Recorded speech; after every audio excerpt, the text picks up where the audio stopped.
Hi, hello, నమస్తే. Welcome to BVR TV official. మిత్రులారా, నేను మీ బీవీఆర్ రావుని. ఒక సెన్సేషనల్ అని చెప్పొచ్చు. ఒక బ్రేకింగ్ న్యూస్ అందుతుంది. ఏంటంటే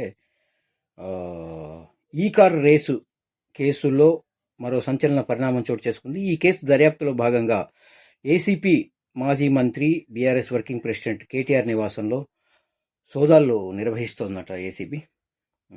సరే, ఇదొక సంచలనమైన పరిణామమే. గచ్చిబౌలిలోని ఓరియన్ విల్లాస్లో ఏసీబీ అధికారులు తనిఖీలు చేపట్టారు. ఈ నెల 2న ఇచ్చిన నోటీసుల మేరకు ఇవాళ కేటీఆర్ విచారణ నిమిత్తం సిబిఐ కార్యాలయానికి వెళ్ళిన సంగతి తెలిసిందే. అక్కడ తన న్యాయవాదితో కలిసి విచారణకు పోలీసులు అనుమతి ఇవ్వకపోవడంతో తన వివరణతో కూడిన ఒక లేఖను అధికారులకు అందజేసి అక్కడి నుంచి వెళ్ళిపోయారట.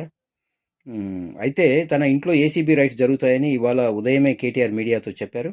కేటీఆర్ చెప్పినట్లుగానే సాయంత్రానికి తనిఖీలు జరుగుతుండడం హాట్ టాపిక్గా మారింది. సో ఏమిటి ఆ తనిఖీల్లో ఏం బయటపడుతుంది, ఏం జరుగుతుంది, ఏమిటి కేటీఆర్ పరిస్థితి ఏంటి అన్నది చూడాలి. రేపు మార్నింగ్ అన్నీ తెలుస్తాయి.